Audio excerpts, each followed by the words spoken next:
بسم اللہ الرحمن الرحیم۔ انسان کو موت ایسے ہی نہیں آ جاتی، بلکہ کچھ دن پہلے ایسی نشانیاں ہمارے سامنے آتی ہیں جو ہمیں موت کا وقت بتاتی ہیں، اور پھر موت آ جاتی ہے۔ جسے بھی یہ نشانیاں واقع ہوتی ہیں اسے موت واقع ہو جاتی ہے، لیکن جسے اللہ رکھے اسے کون چکھے۔ محترم ناظرین، اس بات میں کوئی شک نہیں کہ موت تو ہر ایک کو آ کر ہی رہتی ہے، کہ کسی کو اچانک موت آتی ہے، مثلاً کسی حادثے کے سبب یا قدرتی آفات کے سبب، جن میں زلزلے، سیلاب، آندھی، طوفان اور دوسری وبائی امراض شامل ہیں۔ تو کسی کو بیماری میں، کسی کو گھر کے بستر میں، تو کسی کو مسجد میں۔ موت سے انکار نہیں کیا جا سکتا۔ موت کسی کی ٹلتی نہیں۔ جب اس کا وقت آ جائے تو چاہے بادشاہ ہو یا غلام، امیر ہو چاہے فقیر ہو، سفیر ہو چاہے مشیر، یہ کسی کو نہیں بخشتی۔ چاہے زمین کے 7 تہوں میں چھپ جائیں یا آسمان کی وسعتوں میں محفوظ ہو جائیں، لیکن موت ہے کہ جب اس کا وقت آ جائے تو آ کر ہی رہتی ہے۔ یہ اپنے اسباب خود پیدا کر لیتی ہے۔ اس ویڈیو میں موت کی حقیقت کے بارے میں بتائیں گے اور ایسی چند نشانیاں بھی بیان کریں گے جن کو سائنس بھی تسلیم کرتی ہے اور مانتی ہے کہ موت آنے سے قبل یہ نشانیاں ہر ایک پر ظاہر ہوتی ہیں۔ جب یہ نشانیاں ظاہر ہوں تو سمجھ جائیں کہ موت کا وقت قریب ہے۔ محترم ناظرین، خالق کائنات نے ہر ذی روح کے لیے موت کا وقت اور جگہ متعین کر دی ہے، اور موت ایسی شے ہے کہ دنیا کا کوئی بھی شخص، خواہ وہ کافر ہو یا فاجر، حتیٰ کہ دھیریہ ہی کیوں نہ ہو، موت کو یقینی مانتا ہے۔ اگر کوئی موت پر شک و شبہ بھی کرے تو اسے بے وقوفوں کی فہرست میں شمار کیا جاتا ہے، کیونکہ بڑی بڑی مادی طاقتیں اور مشرق سے مغرب تک قائم ساری حکومتیں موت کے سامنے عاجز و بے بس ہو جاتی ہیں۔ موت بندوں کو ہلاک کرنے والی، بچوں کو یتیم کرنے والی، عورتوں کو بیوہ کرنے والی، دنیاوی اور ظاہری سہاروں کو ختم کرنے والی، دلوں کو تھر تھرانے والی، آنکھوں کو رلانے والی، بستیوں کو اجاڑنے والی، جماعتوں کو منتشر کرنے والی، لذتوں کو ختم کرنے والی، امیدوں پر پانی پھیرنے والی، ظالموں کو جہنم کی وادیوں میں جھلسانے والی، اور متقیوں کو جنت کے بالا خانوں تک پہنچانے والی شے ہے۔ موت نہ چھوٹوں پر شفقت کرتی ہے، نہ بڑوں کی تعظیم کرتی ہے، نہ دنیاوی چودھریوں سے ڈرتی ہے، نہ بادشاہوں سے ان کے دربار میں حاضری کی اجازت لیتی ہے۔ جب بھی حکم خداوندی ہوتا ہے تو تمام دنیاوی رکاوٹوں کو چیرتی اور پھاڑتی ہوئی مطلوب کو حاصل کر لیتی ہے۔ موت نہ نیک صالح لوگوں پر رحم کھاتی ہے اور نہ ظالموں کو بخشتی ہے۔ اللہ تعالیٰ کے راستے میں جہاد کرنے والے مجاہدوں کو بھی موت اپنے گلے لگا لیتی ہے، اور گھر بیٹھنے والوں کو بھی موت نہیں چھوڑتی۔ اخروی و ابدی زندگی کو دنیاوی فانی زندگی پر ترجیح دینے والے بھی موت کی آغوش میں سو جاتے ہیں، اور دنیا کے دیوانوں کو بھی موت اپنا لقمہ بنا لیتی ہے۔ موت آنے کے بعد آنکھ دیکھ نہیں سکتی، زبان بول نہیں سکتی، کان سن نہیں سکتے، ہاتھ پیر کام نہیں کر سکتے، موت اس کا نام ہے۔ روح کا بدن سے تعلق ختم ہونے کا اور انسان کا دار فانی سے دار بقا کی جانب کوچ کرنے کا ترقی یافتہ سائنس بھی روح کو سمجھنے سے قاصر ہے۔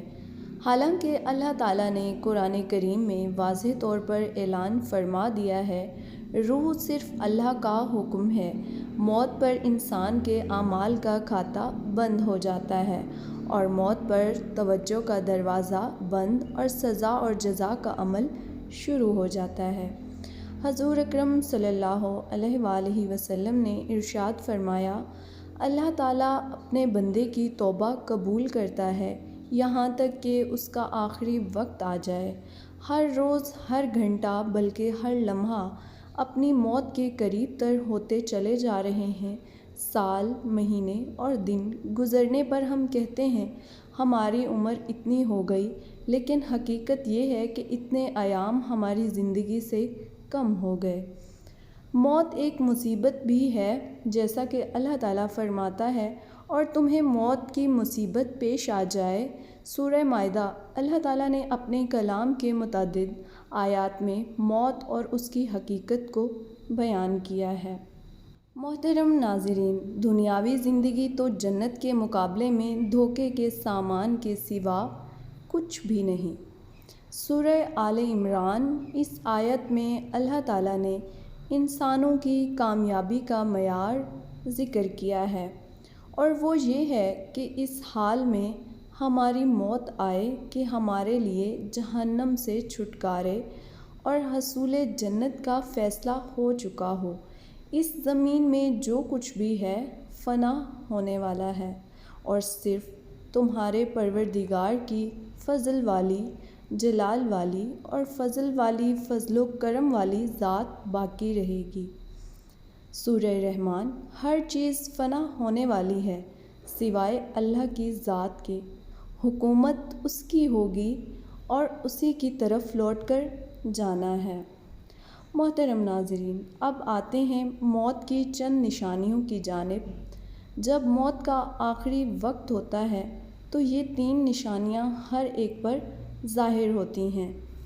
پہلی نشانی یہ ہے کہ جسم کا وقت جب ختم ہونے والا ہوتا ہے تو آنکھوں میں آنسو چمکتے ہیں اور جسم کا درجہ حرارت گر جاتا ہے اور دوبارہ بحال نہیں ہوتا۔ ایسے وقت پر اسے شدید پسینہ بھی آ سکتا ہے۔ دوسری نشانی یہ ہے کہ اس وقت احساسات کم ہو جاتے ہیں، یعنی روح جب جسم کو چھوڑنے کے لیے بالکل تیار ہو، یعنی موت کے تقریباً 24 گھنٹے پہلے، تو ہاتھ پاؤں اور باقی جسم کی جلد پر محسوسات ختم ہو جاتے ہیں اور اعضاء کا رنگ بدلنا شروع ہو جاتا ہے اور جلد کا اوپری حصہ نیلا ارغوانی رنگ اختیار کرنا شروع کر دیتا ہے۔ محترم ناظرین، ہمیں چاہیے کہ ہم سب کو مرنے سے پہلے موت کی تیاری کرنی چاہیے، جس میں سب سے پہلے ہمیں نماز کا اہتمام لازمی کرنا چاہیے۔ نماز پڑھنا ہر مسلمان مرد اور عورت پر فرض ہے۔ نماز ہمیں بے حیائی اور برائی سے بچاتی ہے۔ اللہ پاک ہم سب کو اپنی وقت نماز باجماعت ادا کرنے کی توفیق عطا فرمائے۔ اور دوسری چیز اچھے اخلاق ہیں۔ حسن اخلاق میں شامل نیک اعمال۔ حقیقت میں حسن اخلاق کا مفہوم بہت وسیع ہے۔ اس میں کئی نیک اعمال شامل ہیں۔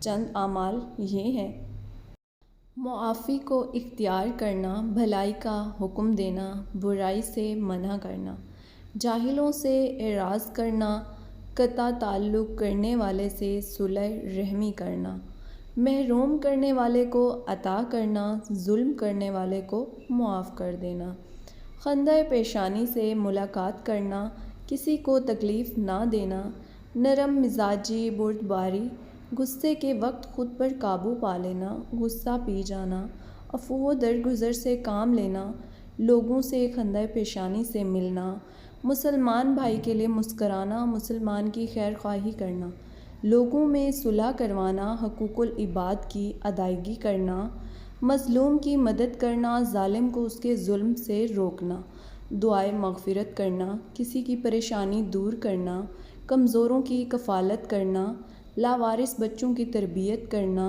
چھوٹوں پر شفقت کرنا، بڑوں کا احترام کرنا، علماء کا ادب کرنا، مسلمانوں کو کھانا کھلانا، مسلمانوں کو لباس پہنانا، پڑوسیوں کے حقوق ادا کرنا، مشقتوں کو برداشت کرنا، حرام سے بچنا، حلال حاصل کرنا، اہل و عیال پر خرچ میں کشادگی کرنا۔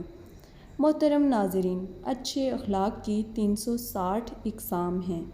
ایک صفت بھی کسی کو نصیب ہو گئی تو اللہ پاک جنت عطا فرما دے گا۔ ناظرین، تیسری نشانی سانس کی ہے۔ یہ نشانی ایک واضح نشانی ہے۔ جب انسان کا سانس اکھڑنا شروع ہوتا ہے اور بے ترتیب ہوتا چلا جاتا ہے اور دھیرے دھیرے بجھ جاتا ہے، میڈیکل سائنس والے جانتے ہیں کہ یہ وہ وقت ہوتا ہے جب رخصت ہونے والا لینے آنے والوں کو محسوس کرنے لگتا ہے اور دیکھنے لگتا ہے، تو ایسے موقع پر اس کے منہ سے کچھ ایسے الفاظ نکلتے ہیں جسے سن کر ڈاکٹر کہتے ہیں کہ اسے الوشن ہو رہی ہے۔ جسم جب کمزور اور لاغر ہوتا ہے تو الوشن بھی ہو سکتی ہے، اور اہل علم اس بات کو اچھی طرح سے جانتے ہیں کہ ساری زندگی جسم کو خون پمپ کرنے والے دل کی دھڑکنیں موت سے کچھ دیر پہلے بے ترتیب ہو جاتی ہیں اور نبض اس قدر سست ہو جاتی ہے کہ اسے ہاتھ سے محسوس کرنا مشکل ہو جاتا ہے، اور یہ بہت بڑا اشارہ ہوتا ہے کہ جسمانی اعضاء اپنا وقت پورا کر چکے ہیں، عنقریب بجھنے والے ہیں۔ جسم کا وقت جب ختم ہونے والا ہوتا ہے تو آنکھوں میں آنسو چمکتے ہیں اور جسم کا درجہ حرارت گر جاتا ہے اور دوبارہ بحال نہیں ہوتا۔ ایسے موقع پر اسے شدید پسینہ بھی آ سکتا ہے۔ ایسے موقع پر کمزور دل افراد اپنے جذبات پر قابو نہیں رکھ پاتے تو انہیں چاہیے کہ مریض کے پاس نہ رہیں اور اس کے پاس ہرگز مت روئیں، کیونکہ جسم کی سماعت کی حس پوری طرح سے کام کر رہی ہوتی ہے اور محبت کرنے والے اہل خانہ کو تکلیف میں دیکھنا بھی تکلیف ہے۔ اسی لیے رخصت ہونے والے جسم کی روح کو اس کی تکلیف میں مبتلا نہ کریں اور اپنے جذبات کو قابو میں رکھیں، اور ایسے موقع پر ختم ہونے والے جسم کو سخت ہاتھ مت لگائیں اور نرم ہاتھوں سے اس کے بالوں میں انگلیاں پھیریں اور بار بار اس کی جگہ تبدیل نہ کریں، اور جتنا ہو سکے اس کے لیے سکون فراہم کریں تاکہ اس پر یہ عمل آسان ہو سکے۔ کچھ لوگ ایسے وقت پر مریض کو کلمہ پڑھنے پر مجبور کرتے ہیں۔ اگر مریض مسلمان ہے تو ہرگز ایسا مت کریں اور مریض کو مجبور کرنے کی بجائے آہستہ آواز میں اس کے قریب یہ کلمات ادا کریں تاکہ وہ سن سکے، کیونکہ اس کی سماعت کی حس کام کر رہی ہوتی ہے، اور یاد رکھیں کہ بطور مسلمان وہ یہ کلمات اپنی زندگی میں ادا کر چکا ہے۔ اسی لیے اس موقع پر اگر وہ اپنی زبان کی کمزوری کی وجہ سے یہ کلمات ادا نہ کر سکے تو کوئی بات نہیں، اور ہرگز اسے گنہگار شمار مت کریں۔ اللہ تعالیٰ نے اس کی زبان سے یہ کلمات اس کی زندگی میں سن رکھے ہوتے ہیں، اور وہ بڑا ہی غفور الرحیم ہے۔ اللہ سبحانہ و تعالیٰ سے دعا ہے کہ اللہ پاک ہم سب کو موت سے پہلے موت کی تیاری کرنے کی توفیق عطا فرمائے، آمین یا رب العالمین۔ تمام حضرات سے گزارش ہے کہ اللہ تعالیٰ کے 99 ناموں میں سے ایک نام کمنٹ میں ضرور لیں۔